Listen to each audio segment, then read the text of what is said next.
papes aussi ont des maîtresses. Tout de suite, voici l'histoire d'Alexandre VI, qui par ses liaisons avec de divines créatures choqua tout Rome et ébranla le monde chrétien.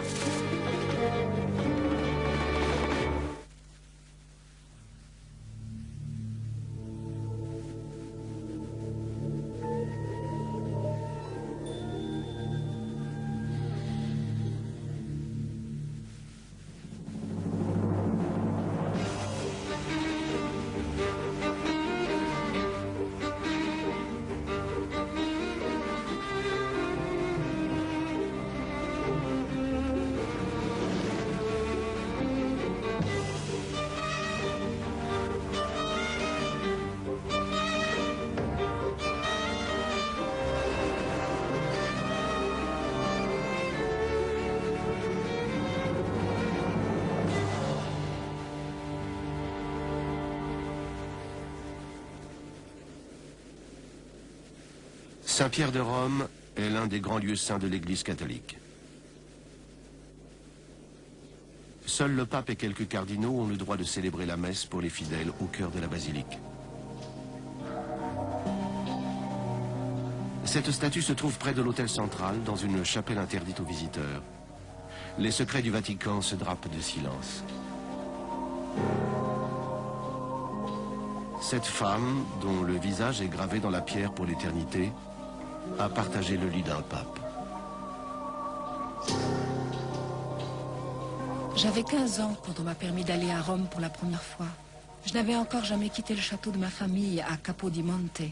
Pour seule compagnie, j'avais de sots moutons et des chevaliers encore plus sots. Mon éducation tenait en une phrase. Cela ne convient pas à une Farnèse. La toute jeune Julie Farnèse fait son entrée dans la société romaine présentée par son frère Alexandre. Pour une oie blanche de la campagne, l'expérience est choquante.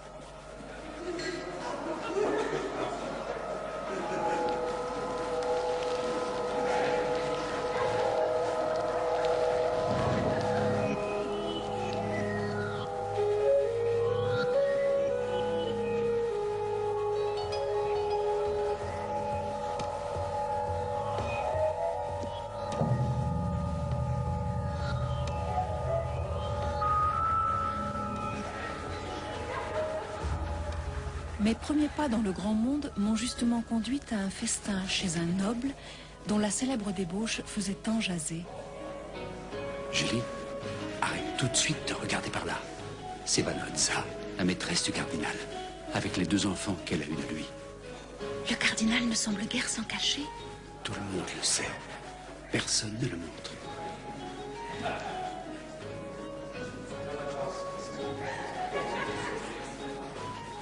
Rodrigo Borgia était un riche propriétaire terrien de Catalogne et un cardinal de la Sainte Église catholique à Rome.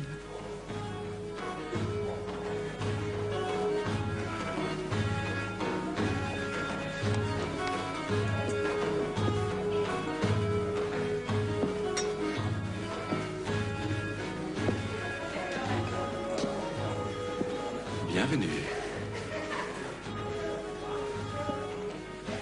Mais c'est un péché. Oui, où serait sinon le plaisir?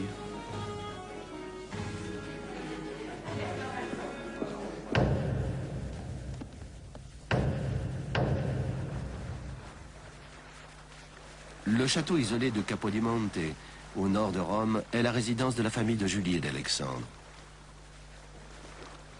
Les Farnèses appartiennent à la vieille aristocratie terrienne et respectent encore les mœurs rustiques du Moyen-Âge. Ces provinciaux sont attirés par Rome, le centre du pouvoir.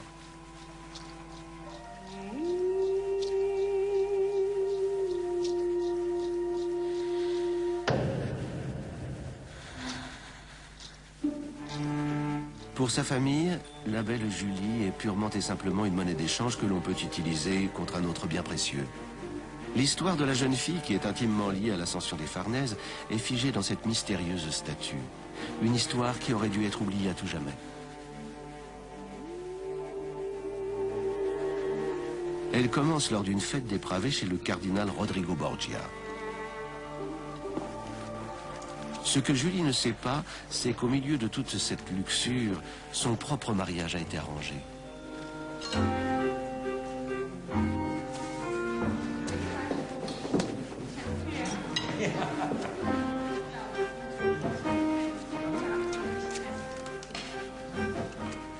La réputation de Rodrigo Borgia était même parvenue jusqu'au château de Capodimonte.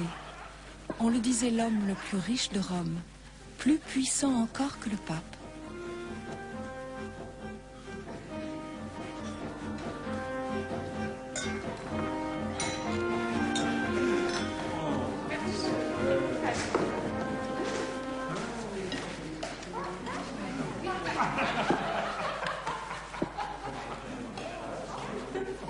Qui est cet horrible borgne là-bas? Lui? Comment ose-t-il se montrer si familier?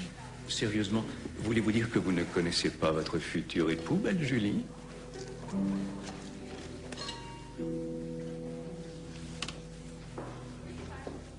Mais aurais-je trahi un secret de famille? Ne le prenez pas aussi mal. Le mariage ne sert en rien à l'amour. Qu'est-ce qui sert l'amour alors? Santé. Santé.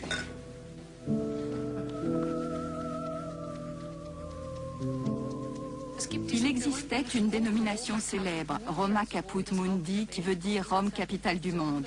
Mais vers 1500, on lui préfère une expression plus caustique, Roma Caude Mundi, qui signifie Rome, la queue du monde.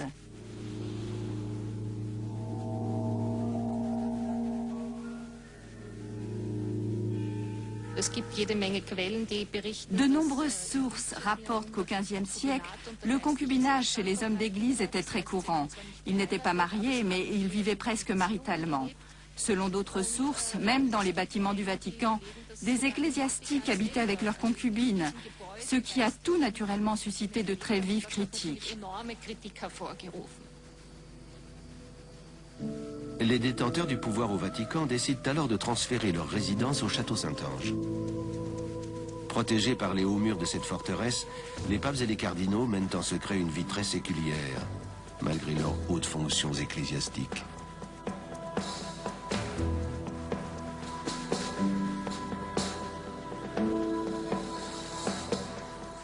La tiare, ou la couronne pontificale, et des tableaux provocants ornent côte à côte les luxueux appartements du pape.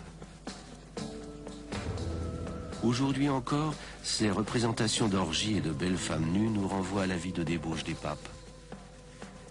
Leurs vœux de chasteté stricte ne les empêchaient pas d'avoir des aventures érotiques.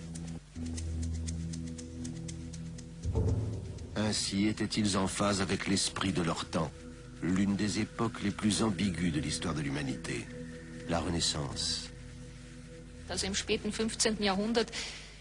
Vers la fin du XVe siècle, on passe de la société du Moyen-Âge à celle de la Renaissance, qui est plus ouverte sur le monde. Et d'un seul coup, le champ des possibles s'élargit et rend accessible ce dont on n'aurait même pas osé rêver auparavant.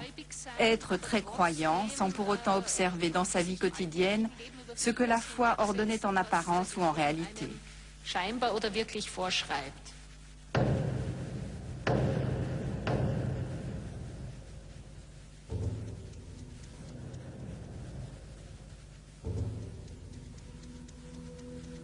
À la Renaissance, les passions effrénées se heurtent à un style de vie hautement raffiné. Les arts atteignent leur apogée. À travers la redécouverte de l'Antiquité, on goûte pleinement au plaisir. Et dans le même temps, les familles de la noblesse s'entretuent dans l'ivresse du désir de devenir les nouveaux Césars. C'est une époque écartelée entre l'amour et la violence, la lumière et l'ombre.